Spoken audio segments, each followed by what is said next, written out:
okay, God, I'm not going to be able to make myself the person I want to be, but I know you are able to make me the person you want me to be. Hi, I'm Deacon Connor Companik. I am going to be ordained to the priesthood on Saturday, June 7th, and my first assignment will be St. Mary's and St. Juan Diego in Chandler. Right at the end of my time at high school in Seton, I went on a Kairos retreat in which a good friend of mine, his name is now Father Ian Wintering, announced that he was going to seminary. It was the first moment that someone from my own peer group was taking the step to discern seminary.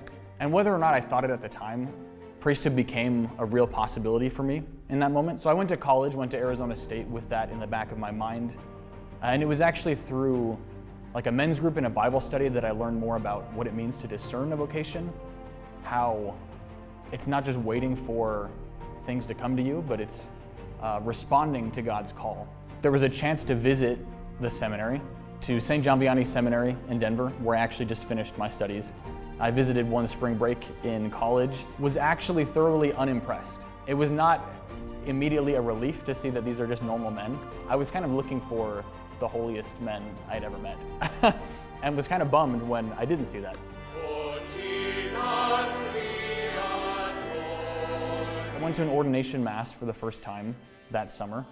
It was the diaconate ordination of Father Daniel Cruz. The whole mass was I was just blown away. And the fact that like seeing men lay their lives down, entering their vocation was amazing.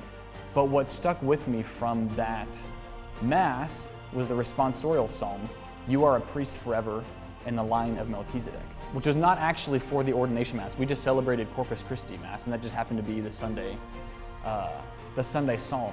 The chant was just like on loop on my head for weeks. You are a priest forever in the line of Melchizedek. A few weeks after that ordination mass, this chant still going on in my head, I happened to run into Father Ian Wintering, seminarian Ian Wintering at that time, who had heard I'd visited the seminary and asked a simple question, "Are you thinking of applying?"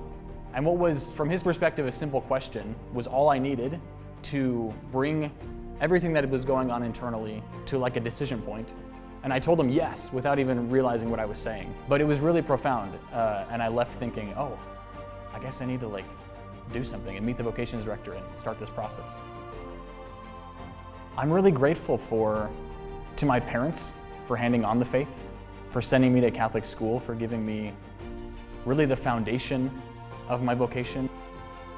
About a year ago, when I was driving back before my diaconate ordination, I was coming in pretty late, and I just remember the moment when I could like first see like the whole city, and just thinking, man, this is my diocese, this is my home, these are the people I'm going to be serving.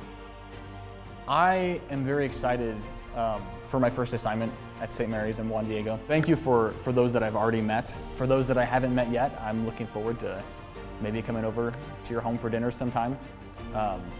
But I'm beyond excited to dive into this community. I'm really grateful for everyone who has brought me to this moment and who's cheering me through the finish line of seminary and the start line of the rest of priestly ministry.